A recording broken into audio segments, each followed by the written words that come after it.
আমরা অনেকে মনে করি নামাজ একটা ঐচ্ছিক বিষয়।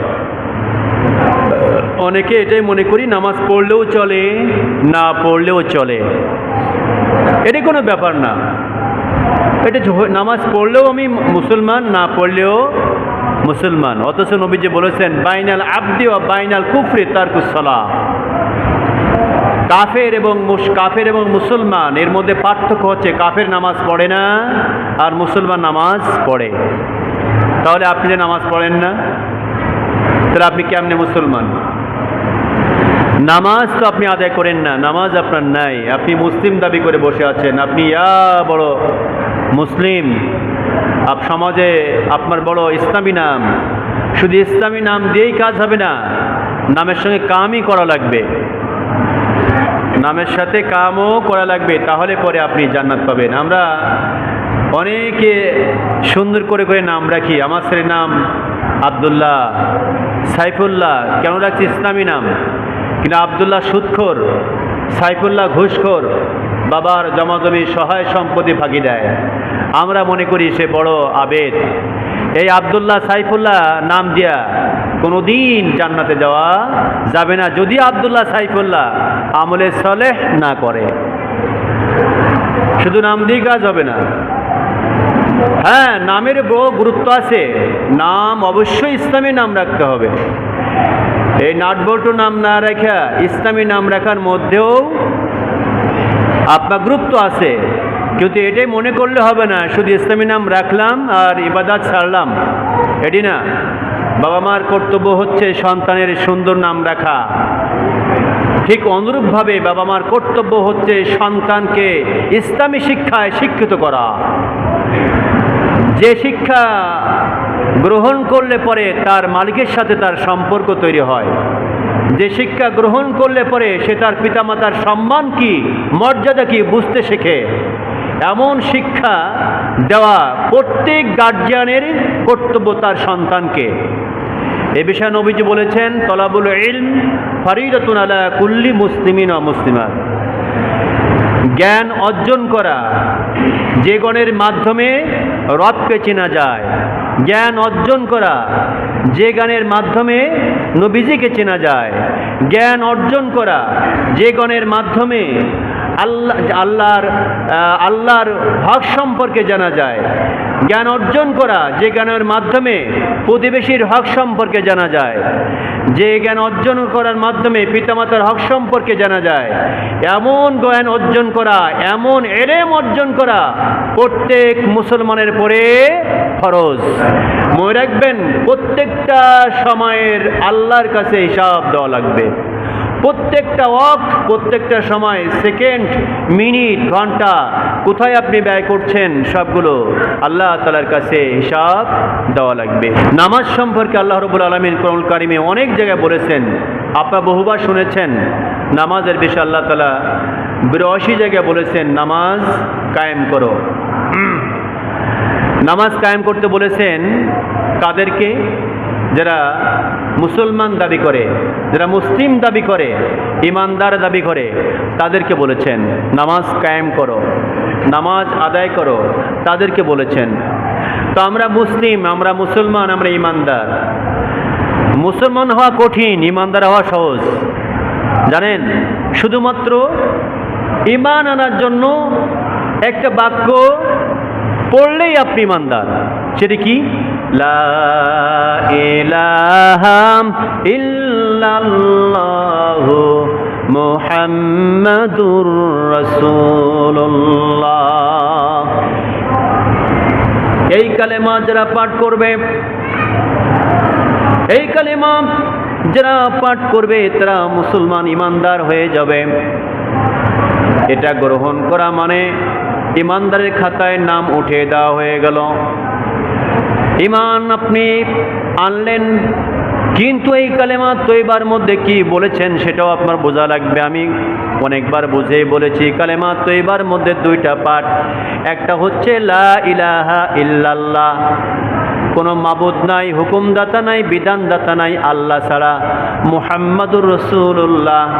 আর সেই হুকুম, সেই ব্যবস্থাটা আপনার জীবনে বাস্তবায়ন হবে যে তরিকায়, সেটি হচ্ছে আল্লাহ রসুল মুহাম্মাদুর রাসূলুল্লাহ। এই দুটা অংশকে যারা বিশ্বাস করবে এরা ঈমানদার। এইবারে ঈমানদারদেরকে ডেকে ডেকে আল্লাহ বহুবার অনেক কথা বলেছেন। আল্লাহ তাআলা ঈমানদারদের ডেকে বলছেন, ইয়া আইয়ুহাল্লাযীনা আমানু কু আনফুসাকুম ওয়া আহলিকুম নারা। আল্লাহ রাব্বুল আলামিন ঈমানদারদেরকে ডেকে বলেছেন, হে ঈমানদাররা, কু আনফুসাকুম, তুমি বাঁচো, চেষ্টা করো, বেঁচে থাকো, দূরে থাকো। কোত্থেকে তুমি বেঁচে থাকবে? জাহান্নামের আগুন থেকে। জাহান্নামের আগুন যে পথে গেলে তোমার পাকড়াও করবে, সেই পথগুলো তুমি বন্ধ করো, সেই পথে তুমি চলো না। এই ঈমানদাররা, তুমি সুদ খেও না, ঘুষ খেও না, জিনা করো না, ব্যভিচার করো না। তোমার পরিবারের ভিতরে যে সমস্ত সদস্য রয়েছে তাদেরকেও ঘুষ খায়ও না, জিনা করায়ও না, ব্যভিচার করায়ও না। তুমি যদি জানো তোমার ছেলেটা অবৈধ পথে চলে গেছে, তাহলে পরে তুমি গার্জিয়ান হিসাবে তোমার কর্তব্য হচ্ছে তোমার সন্তানকে ওই খারাপ পথ থেকে ফিরিয়ে নিয়ে আসা। অনেকে আমরা জানি গার্জিয়ান আমার ছেলে অসৎ পথে চলে গেছে, এরপরও বাবা চিন্তা করেন না, দরকার নাই, সন্তানকে ফেরানোর দরকার নাই। অসৎ পথে গেলেও কি হবে? টাকা তো ঠিক মতো কামাই করে। অসৎ পথে যাই করুক না কেন, ঠিক মতো প্রতি মাসে মাসে টাকা দেয়, মাঝে মধ্যে টাকা দেয়। বাবা চিন্তা করে এটা যথেষ্ট, সন্তান আমার যা হয় হোক, এটা আমার কোনো যায় আসে না। আল্লাহ বলছে, ওয়াহলিকুম নারা, ঈমানদার তুমি জাহান্নাম থেকে বাঁচবে, আর তোমার গোটা ফ্যামিলির প্রত্যেককে জাহান্নামের আগুন থেকে বাঁচাবে। এটা আমার ব্যক্তিগত কথা না, আল্লাহ তাআলা বলছেন। আপনারা বলবেন, হুজুর আমরা তো নিজেই জাহান্নাম থেকে বাঁচি, আমাদের পরিবার থেকে কেউ জাহান্নাম থেকে বাঁচাই। কেমন করে বাঁচান ভাই? আজকে যে ফজরের নামাজের ওয়াক্তটা গেছে, এই ফজরের সময় আপনি কি আপনার বিবিকে ডাক দিয়েছিলেন? ফজরের নামাজটা যে চলে গেল সকালে, এই ফজরের নামাজ আপনি পড়েছেন, মসজিদে জামাতের সাথে এসে নামাজ পড়েছেন, না আপনার বিবি পড়ে নাই, আপনার ছেলে নামাজ পড়ে নাই, আপনার মেয়ে নামাজ পড়ে নাই, আপনি পড়েছেন। তাহলে পরে ওই সন্তানগুলো যে জাহান্নামে চলে যায়, আপনি একা নামাজ পড়লেন। আল্লাহ বলছে, তুমি একা জাহান্নাম থেকে বাঁচবে না, ওয়াহলিকুম নারা, তুমি সুদ্ধা তোমার গোটা ফ্যামিলি থেকে জাহান্নাম থেকে বাঁচাইবা। আপনি ডাকলেন না কেন? ফজরের সময় মসজিদে আস্তে করে চলে আসলেন নামাজ পড়তে, গেটটাও খুলেছেন আস্তে আস্তে। ছেলে অফিস থেকে আসছে, যদি ছেলের ঘুম ভেঙে যায়, মেয়ের সামনে পরীক্ষা, যদি গেট জোরে খুলি আমার মেয়ের ঘুমের ডিস্টার্ব হবে, মেয়ের পড়াশোনার অনেক চাপ, এই জন্য আস্তে করে গেট খুলে ওযু করে মসজিদে চলে আসছেন। মেয়েকেও ডাক দেন নাই, বিবিকেও ডাক দেন নাই, ছেলেকেও ডাক দেন নাই। এই নামাজ পড়ে লাভ নাই, এই নামাজ পড়ে লাভ নাই। আল্লাহ বলছে, তুমি বাঁচো, তোমার গোটা ফ্যামিলিকে জাহান্নাম থেকে বাঁচাও। আপনি একা বাঁচতে পারবেন না তো। কিয়ামতের মাঠ যখন কায়েম হবে, এই সন্তানগুলো সবাই কিয়ামতের মাঠে দাঁড়ায় যাবে। আপনার বিবি দাঁড়ায় যাবে, আপনার সন্তান সন্ততি সবাই কিয়ামতের মাঠে দাঁড়ায় বলবে, আল্লাহ আমার বাবা কোনোদিন জান্নাতে যেতে পারবে না। কেন পারবে না? আল্লাহ আমরা ইনারই সন্তান ছিলাম, কিন্তু অফিসে না গেলে বকাবকি করেছে, স্কুলে না গেলে বকাবকি করেছে, কিন্তু নামাজ না পড়লে পরে বাবা কোনোদিন গালমন্দ করে নাই, কোনো খারাপ কথাও বলে নাই। এই জন্য নামাজ যেহেতু আমরা পড়ি নাই, বাবা কোনোদিন শাসন করে নাই, মাও শাসন করে নাই, যেহেতু মা বাবাকেও শাসন করে নাই, আমাদের নামাজের কথা বলে নাই, সুতরাং আমরা সকলেই দাবি করি আমার মা বাবা কেউ জান্নাতে যেতে পারবে না। কঠিন সময়, সেই সময় সম্মুখীন হতে হবে যদি সন্তানদেরকে আমরা দাওয়াত না দেই। সন্তানগুলো বেনামাজি আর আপনি নামাজি, এই নামাজ আপনার জান্নাত দান করতে পারবে না। সন্তানদের সহ বাঁচতে বলেছেন আল্লাহ। এই জন্য আল্লাহ তাআলা সব জায়গায় ঈমানদারদের ডেকেছেন। ঈমান কারা? যারা কালেমা তয়্যিবা বিশ্বাস করে, তারা হলো ঈমানদার। কালেমা তৈবার যে দুটো অংশ, এটা আমি বহুবার বলেছি, আজকে সময় নাই, এদিক ওদিকে যাবো না। তার আজকে নামাজের বিষয় হচ্ছে, আমাদের বিষয় হচ্ছে নামাজ, যে নামাজ পড়া লাগবে কিনা। আর আরবিতে বলা হয় সালাত, এর অর্থ হয় আল্লাহর কাছে দোয়া করা, আল্লাহর কাছে দোয়া করা, এর মাধ্যমে আল্লাহর নিকটবর্তী হওয়া, আল্লাহর দিকে মুতাওয়াজ্জা হওয়া, আল্লাহ অত্যন্ত কাছে যাওয়া। আল্লাহ তাআলা বলছেন ওয়াসজুদ ওয়াকতারিব, বান্দা সিজদা দাও আর আমার নিকটে চলে আসো। সুবহানাল্লাহ। আমার ভাইরা, নামাজ বাদ দিয়া তাম দুনিয়ায় যত ইবাদত বন্দেগী আছে, যত ইবাদত আপনার রয়েছে, রোজা রয়েছে, হজ রয়েছে, যাকাত রয়েছে, এই এত ইবাদত বন্দেগী আছে, কোনো ইবাদতের মাধ্যমে আল্লাহ তাআলার এত নিকটে যাওয়া যায় না নামাজে যতটুকু আল্লাহর তাআলার কাছে যাওয়া যায়। নামাজই সবচেয়ে আল্লাহর কাছে চলে যায়। আমার ভাইরা, আল্লাহর পয়গম্বর যখন 5 ওয়াক্ত নামাজ আল্লাহর কাছ থেকে নিয়ে আসলেন, আল্লাহ নবীজি বলেন, রব্বুল আলামিন, আমি তো আপনার সঙ্গে দেখা করলাম, কথা বললাম, কিন্তু আমার উম্মতরা কেমন করে আপনার সঙ্গে কথা বলবে, আমার মনটা খারাপ। আল্লাহ তাআলা বলে, নবী হে, আমি রব্বে কারীম তোমাকে যে 5 ওয়াক্ত নামাজ তোমারে দান করলাম, এই 5 ওয়াক্ত নামাজ দৈনিক তোমার উম্মতরা 5 বার আদায় করবে, আর আমি রব্বে কারীম 5 বার তোমার বান্দা, তোমার উম্মতের সঙ্গে আমার সাক্ষাৎ হয়ে যাবে। কারণ সুবহানাল্লাহ, 5 বার তোমার উম্মতরা নামাজে দাঁড়াবে, আর ওই 5 বার আমি আল্লাহ তাআলা আমার সঙ্গে সাক্ষাৎ হয়ে যাবে। নামাজ আমরা যে আদায় করি, এই নামাজের মধ্যে আমরা কি বলি, যে কথাগুলো বলি, এটা সরাসরি আল্লাহর সঙ্গে কথা বলে হয়ে যায়। কারণ সুবহানাল্লাহ, আর সুবহানাল্লাহ। ভাই, এটা হচ্ছে আল্লাহর ঘর, মসজিদ, পৃথিবীর সবচেয়ে শান্তিপ্রিয় জায়গা। এখানে আসলে মনটা নরম হয়ে যায়, এখানে আসলে মনটা শীতল হয়ে যায়, চোখে ঘুম চলে আসে, শান্তির জায়গা। বাড়িতে 20 টাকা, 22 টাকা, 25 টাকা দামের ট্যাবলেট খেয়ে সারা রাত ঘুম হয় না, মসজিদে একটু বসলেই আল্লাহর ঘরে কি শান্তি, ঘুম চোখে চলে আসে। এটি হলো মসজিদ, আল্লাহর ঘর। আলহামদুলিল্লাহ। প্যারে ভাইরা, যে কথা বলছিলাম, তো এই 5 ওয়াক্ত নামাজ হজরের থেকে শুরু করে এশা পর্যন্ত, এই 5 ওয়াক্ত নামাজ আমাদেরকে অবশ্যই পড়তে হবে, ফরজে আইন। এটা ফরজে কিফায়া না, ইচ্ছা হলো পড়লাম, নয় না পড়লাম। সমাজে কয়েকজন ব্যক্তি নামাজ পড়লেই গোটা সমাজ এই নামাজ না পড়া গুনাহ থেকে বেঁচে যাবে, এমন না। আল্লাহ পাক বলছেন, নামাজের মাধ্যমে বান্দা আমার কাছে যা চাবে আমি আল্লাহ পাক তাই দান করব। সুবহানাল্লাহ।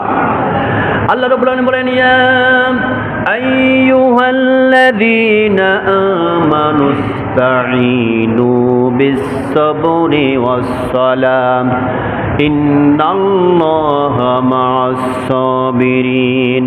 আল্লাহ রাব্বুল আলামিন বলেন, এই ইমানদাররা, তোমরা ধৈর্যের সাথে নামাজ আদায় করে আমি আল্লাহ পাক আমার কাছে সাহায্য চাও। ধৈর্য সবরের মাধ্যমে নামাজ আদায় করে, নামাজটা কেমন করে আদায় করবেন, নামাজে দাঁড়াবেন তো আল্লাহর সামনে দাঁড়াইছেন মনে করবেন। আমরা তো নামাজে যখন দাঁড়াই, শয়তান কিন্তু আমাদের মনটা ঘুরিয়ে নিয়ে অন্য জায়গায়। আমি নামাজে দাঁড়াইছি গ্রিন সিটি মসজিদের মধ্যে, আর আমার মন চলে গেছে সিলেটে শাহজালালের মাজারে। আমি নামাজে দাঁড়াইছি গ্রিন সিটি মসজিদে, মন চলে গেছে মনপুরা পার্কে। আমি নামাজে দাঁড়াইছি মসজিদে, আমার মন চলে গেছে বরিভদ্র বাজার অথবা সিনা কমপ্লেক্সে। অন্য জায়গায় মন চলে যায়, নামাজের মধ্যে মন থাকে না। এর কারণ কি? এর কারণ হলো শয়তান চায় নামাজের ভিতরে মন দিয়ে নামাজ পড়লে তো আল্লাহ খুশি হবে। আল্লাহ খুশি হলে বান্দা জান্নাতে চলে যাবে, আমার পক্ষের লোক সব চলে যাবে জান্নাতে। এই জন্য শয়তান মনের মধ্যে ওয়াসওয়াসা দিয়ে নামাজকে নষ্ট করে দেয়, নামাজ নষ্ট করে দেয়। শয়তান যে বলে নামাজ পড়ার দরকার নাই, সকালে আজান যখন হয় মসজিদে আজান দেয় মুয়াজ্জিন সাহেব, আসসালাতু খায়রুম মিনান নাওম,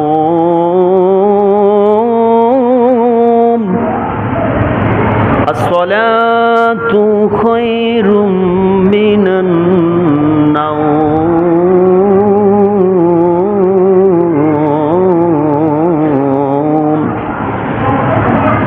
ঈদের মিনার চুড়ে ফজরের সময় যখন মুয়াজ্জিন সাহেব আজান দিয়ে দিল, এলাকাবাসী ঘুমের চাইতে নামাজ ভালো, ঘুমের চাইতে নামাজ ভালো, তোমরা মসজিদে চলে আসো, নামাজের জন্য চলে আসো। এভাবে যখন মুয়াজ্জিন ডাক দেয়, মুয়াজ্জিনের পক্ষ থেকে বলা হয় হাইয়া আলাস সালাত, তোমরা নামাজের জন্য মসজিদে আসো, দৈনিক 5 বার করে। শয়তান ওই সময় আপনাকে বলে দরকার নাই, 2 রাকাত নামাজ কামাই হলে কোনো সমস্যা হবে না। শয়তান আপনাকে বাধা প্রদান করবে, দেখবেন মনে মনে বলবে দরকার নাই, নামাজে যাওয়ার দরকার নেই, ঈশা তো নামাজ পড়েছিলাম জামাতে, এখন যাব না, অথবা 10 মিনিট পরে উঠি। শয়তান আপনাকে বলবে 10 মিনিট পরে ওঠ। এই শয়তান বলবে আপনার একটু লেট হয়ে যাবে। আপনি বললেন না 10 মিনিট পরে উঠতে হবে না, আমাকে এক্ষুনি উঠতে হবে। আপনি নামাজের জন্য প্রস্তুতি নিলেন, অজু যখন করতে চলে গেছেন, অজু করার সময় যখন আপনি অঙ্গ প্রত্যঙ্গ ধুইবেন, ওই সময় শয়তান বলে প্রত্যেক অঙ্গ 2 বার ধোয়ার দরকার নাই, 3 বার ধোয়ার দরকার নাই, 1 বার ধুলেই তো হয়ে যায়, ফরজ আদায় হয়ে যাবে। 1 বার ধুই মসজিদে চলে যা, অজু ঠিক মতো করার দরকার নাই, 1 বার ধুলেই তো ফরজ আদায় হয়ে যাবে। শয়তান শিখানো আপনাকে ওয়াসওয়াসা দান করবে, না যাওয়ার দরকার নাই। এবার যখন আপনি তৈরি হয়ে মসজিদে চলে যাবেন, মসজিদে এসে যখন নামাজে দাঁড়াবেন, ওই সময় শয়তান আপনাকে চেষ্টা করবে নামাজ থেকে আপনাকে যেভাবে হোক নামাজে মন না রেখে মনটা বাইরে নিয়ে যাওয়ার জন্য। এই যে বহু মানুষ নামাজ পড়তে এসেছেন, অনেকেরই মনের মধ্যে বিভিন্ন টেনশন চিন্তায় বিভোর। আল্লাহর ঘরে আসার পরেও ভালো করে মন এখানে দেওয়া যায় না, টেনশন থেকে অনেক। আয় আল্লাহ তাআলা, আমার মাথায় এত টেনশন এত চিন্তা, কেমন করে নামাজে আদায় করব? অথচ বিশ্ব নবীর সুন্নাত হলো যদি কোনো টেনশনে পড়ে যাও, কোনো বিপদে পড়ে যাও, সাথে সাথে অজু করে 2 থেকে 4 রাকাত নামাজ তোমরা আদায় করে নাও। সমস্যায় পড়ে গেলে নামাজ পড়তে বলেছেন নবীজি, আর আমরা সমস্যায় পড়ে গেলে নামাজ ছেড়ে দেই। নামাজ পড়তাম আগে, এখন পড়ো না, কয় না আর পড়ি না। কেন? যে আমার এই সমস্যা, আল্লাহ আমার এই সমস্যাটা দিছে, তাই নামাজ পড়ি না। নাউজুবিল্লাহ, এমন কথা বলার কোনো সুযোগ নাই। আরে বালা মুসিবত বিপদ যেগুলো তো আসবেই, বালা মুসিবত যার কাছে আসবে সে খাঁটি মুমিন। আল্লাহ পাক পরীক্ষার জন্য আপনাকে বিপদ দিয়েছেন, মুসিবত দিয়েছেন, টেনশন দিয়েছেন। আপনার কাছে মুসিবত আসছে তো মনে করবেন আপনার দিকে আল্লাহ দৃষ্টি দিছে, আর যখন সুখ হয় বা এইবার আল্লাহ আমার দিকে দৃষ্টি দিছে, এই সুখে আছি, কত সুখ, আল্লাহ আমার দিকে একটু ফিরে তাকাইছে। আরে ভাই, আল্লাহ 24টা ঘন্টা আপনার দিকে তাকিয়ে আছে, বান্দা কি করে, কি খায়, কই যায়, সব খবর আল্লাহ তাআলার নখদর্পণে। সুতরাং একটু সুখ হলেই পরে মনে করি আল্লাহ দেখছে, একটু দুঃখ হলে মনে করি আল্লাহ দেখে না, এটা মিথ্যা কথা। সবসময় আল্লাহ পাক দেখছেন। আল্লাহ পাক একটু পরীক্ষা করার জন্য আপনাকে মাঝে মধ্যে টেনশন দেয়, চিন্তা দেয়, পেরেশানি দেয়। দেখি বান্দা, একটু পেরেশানি টেনশন দিয়ে দেখি তুই আমাকে ডাকিস না এমপির কাছে যাস না মন্ত্রীর কাছে যাস। আর এমপি মন্ত্রীর কাছে যে লাভটা কি? এমপি ঘুষখোর, মন্ত্রী ঘুষখোর, সবাই তো নষ্টা, তার কাছে যে কি পাবেন আপনি? সমাজে রাষ্ট্রে আমাদের চেয়ারম্যান মেম্বার দিয়ে শুরু করে সবাই তো অবৈধ পথে ইনকাম করে, আপনি তাদের কাছে যে কি পাবেন? বৈধ উপায়ে উপার্জিত খাবার ছাড়া নামাজে মন বসবে না, ইবাদত কবুল হবে না। চেয়ারম্যান মেম্বাররা এরা সবসময় চেষ্টা করে আমার নির্বাচন করতে, যে এবার খরচ হয়েছে 2 থেকে 5 লাখ টাকা, আমি এই টাকা কিভাবে উঠাবো? গম যখন আসবে, এক একজনের ভাগে আপনার 15 কেজি গম, সে অন্তত 5 কেজি করে আপনার 10 কেজি করে দিয়া 5 কেজি করে তার বাসায় রেখে দেয়, তার জায়গায় রেখে দেয়, পরে বিক্রি করে ওরা ভাগ করে টাকা নিয়ে নেয়। এই সিস্টেম বর্তমান আমাদের দেশে। উপরের থেকে যদি বাজেট হয়ে যায় কোনো জায়গায় 2 কোটি টাকা, নিচ পর্যন্ত আস্তে আস্তে আস্তে আস্তে আস্তে 2 লাখ টাকা চলে আসে, আর টাকা সব সবাই খেতে খেতে খেতে খেতে শেষ হয়ে যায়। এই জন্য আমি এমপি মন্ত্রীর কাছে যে লাভ নাই। হ্যাঁ, এমপি মন্ত্রীর কাছে যাবেন তখন যদি ঈমান ও আমলের সাথে এমপি তৈরি, মন্ত্রী তৈরি হয়, তখন এমপি মন্ত্রী। এদিনকে দেখলাম একজন কথা বলল, এক নেতা সংসদের মধ্যে, মাননীয় স্পিকার, আমি মনে করি আমরা যে 300 এমপি এখানে রয়েছে, যদি 300 এমপি আমরা সকল প্রকার পাপ কাজ ছেড়ে দিই, সকল প্রকার অবৈধ পথগুলো ছেড়ে দিই, সকল প্রকার অন্যায় অত্যাচার জুলুমের সমস্ত পথগুলো আমরা ছেড়ে দিই, ইনশাআল্লাহ আমার বিশ্বাস গোটা বাংলাদেশ ঠিকভাবে চলবে, তিনি বলেছিলেন। কিন্তু এই জোরে কথা বলার সাহস, এমন করে জোরে কথা বলার সাহস বাংলাদেশ স্বাধীন হওয়ার পরে আর কোনো ব্যক্তিভাবে বলে নাই। এরপরেও গত পরশুদিন মনে হয় দেখলাম উনি একটা বিষয় চ্যালেঞ্জ দিয়েছেন, তানাদের নামে আপনারা বলেছে প্রায় 200 কোটি টাকা আপনারা উঠায় নিয়েছেন ব্যাংক থেকে। উনি বললেন যদি আমি ব্যাংক থেকে, আমি বা আমার দল বা কেউ 200 কোটি টাকা কেন, যদি তার থেকেও কম 2000 টাকাও যদি অবৈধ উপায়ে নিতে পারে, আমি যদি আপনি প্রমাণ করতে পারেন, তাহলে আমি আপনাকে স্বর্ণের মেডেল পুরস্কার দেব। এমন করে কথা পৃথিবীতে কোনো দেশে কোনো এমপি মন্ত্রী বলে বলে আমার জানা নাই, যেটা বলেছে। আলহামদুলিল্লাহ, এই এমন এমন মানুষগুলো সংসদে দরকার, যারা চ্যালেঞ্জ দিবে যে আমি অন্যায় করি নাই, প্রমাণ দেন, আপনি প্রমাণ দিলে আপনাকে মেডেল পুরস্কার দেবো। আর কেউ বলেছে? তিনি বলেছেন। এমন ধরনের যদি সমাজ তৈরি হয়, আপনি তাদের কাছে যাবেন, সে আপনার সমস্যার সমাধান করবে। কিন্তু তারা যদি সুদখোর, ঘুষখোর, জিনাখোর, বদমাইশ, লম্পট, চুরিদারি করে, তার কাছে যে আপনি কি পাবেন? কিছুই পাবেন না। এই জন্য আল্লাহ বলছে, বান্দা আমার কাছে চা। কিভাবে চাবি? নাস্তাইনু বিসসবরি ওয়াস সালাহ, ধৈর্যের সাথে নামাজ আদায় করে আমার কাছে চা, আমি আল্লাহ পাক তোকে দেব। শুধু তাই না, আমরা প্রতিনিয়ত নামাজ আদায় করি। নামাজের মধ্যে যে সূরা নামাজ না পড়লে নামাজ হয় না। আপনি যে নামাজই পড়েন না কেন, এই সূরা না পড়লে পরে নামাজ হয় না। বা একটু বলেন তো দেখি, সেই সূরার নাম কি? কি নাম? যে সূরা না পড়লে পরে নামাজ হয় না, এই সূরার নামটা কি ভাই? সূরা ফাতিহা। এটা পড়তেই হবে, নয়তো নামাজ আপনার হবে না। ইমাম সাহেব যখন নামাজ পড়ায়, ইমাম সাহেব সূরা ফাতিহা পড়ে, যখন শোনায় জোরে পড়ে, আপনি শুনবেন, ওনার পড়ার পরে শুনবেন। কিন্তু যখন আসতে পড়ে এই জোহরের নামাজের সময়, তখন আপনি মনে মনে পড়বেন সূরা ফাতিহা। সূরা ফাতিহা মনে মনে পড়বেন, যদি শুনতে পাচ্ছেন না। আসরের নামাজে সূরা ফাতিহা মনে মনে পড়বেন, যেগুলি ইমাম সাহেব বলে আপনি শুনতে পাচ্ছেন না, মনে মনে পড়ে নেবেন। তাহলে আপনার মনে তৃপ্তি আসবে, আমি এগুলো পড়ে নিই, মনে তৃপ্তি আনার জন্য। যেহেতু সূরা ফাতিহা ছাড়া নামাজ হবে না। আমার ভাইরা, যে কথা বলছিলাম, যে সূরা না পড়লে পরে নামাজ হয় না, এই সূরাগুলা কেন নামাজ হয় না, কি জন্য নামাজ হয় না, কেন এই সূরা ছাড়া নামাজ হয় না আপনারা জানেন? তামাম কুরআনুল কারীমের মধ্যে আল্লাহ রাব্বুল আলামিন একটা দুইটা নয়, কয়টা সূরা দিয়েছেন? 114টা সূরা আল্লাহ পাক কুরআনুল কারীমের মধ্যে দিয়েছেন। সবচাইতে দামি সূরা, অর্থাৎ গোটা কুরআনুল কারীমের মধ্যে যত যা কিছু আছে আল্লাহ পাক এই সূরা ফাতিহার মধ্যে তাই ঢুকে দিয়েছে। কোন সুবহানাল্লাহ। গোটা কোরআনের মধ্যে যা আছে সূরা ফাতিহার মধ্যে আল্লাহ পাক তাই ঢুকে দিয়েছেন। যদি আপনি শুধুমাত্র সূরা ফাতিহার পরে ইবাদত করতে পারেন, আমল করতে পারেন, আর লাগবে না। একটা সূরায় আমল করেন, আপনি জান্নাতি। কেন? কি জন্য? এবার আসুন, সময় তো কম, বোঝানোর টাইম পাবো না। সূরা ফাতিহা আমরা কি বলি? নামাজে দাঁড়ায় গেলাম, মসজিদে যে নামাজে দাঁড়ায় গেলাম, দাঁড়ানোর পরে আমরা যা যা পড়ে সূরা ফাতিহা শুরু করলাম। আমরা পড়ি আলহামদুলিল্লাহি রাব্বিল আলামিন। এর প্রত্যেকটা শব্দের অর্থ আছে আমার ভাইরা। যখন আমরা বলি আলহামদ, প্রশংসা, আল্লাহ বলে বান্দা কার প্রশংসা করবি? একটু বলবি।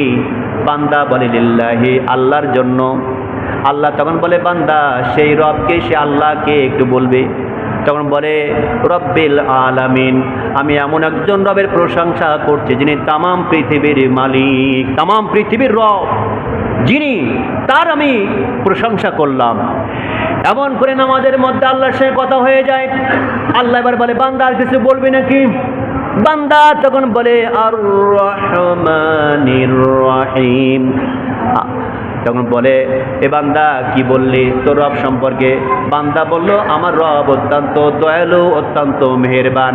আল্লাহ পাক তখনও খুশি হয়ে যায়। আল্লাহ বলে বান্দারে আর কিছু বলবি নাকি? বান্দা তখন বলে মালিকি ইয়াউমিদ্দিন। তখন বান্দা বলে যে আমার রব হচ্ছে কিয়ামত দিবসের মালিক। ওই কিয়ামতের মাঠে কোনো পৃথিবীর কোনো ব্যক্তি মাতব্বরি করতে পারবে না, পৃথিবীর কোনো প্রকার কোনো মাতব্বরি থাকবে না। এমন করে যখন বলে তখন আল্লাহ পাক খুশি হয়ে যায়। খুশি হওয়ার পরে বলে বান্দা আর কিছু বলবি নাকি? নামাজের মধ্যে কিন্তু এগুলো হচ্ছে, নামাজের মধ্যে আল্লাহ বলে বান্দা আর কিছু তুই বলবি নাকি? এবার বান্দা বলে ইয়্যাকা না'বুদু ওয়া ইয়্যাকা নাস্তাঈন। আয় আল্লাহ তাআলা একমাত্র ইয়্যাকা আপনার, না'বুদু ইবাদত করি। এখানে এই না'বুদুর অর্থ অনেক। না'বুদু মানে আপনার ইবাদত করি, আপনার গোলামি করি, আপনার দাসত্ব করি, সবের মধ্যে আল্লাহ পাক দিয়েছেন। এই নামাজের মধ্যে ইয়্যাকা না'বুদু, আল্লাহ আপনার গোলামি করি, আপনার ইবাদত করি, আপনার দাসত্ব করি, এমন করে যখন আল্লাহর কাছে বলা হয় আল্লাহ পাক বড় খুশি হয়ে যায়। ভাই অনেক কথা বলার টাইম নেই, এজন্য সংক্ষেপ করে বলে দিলাম।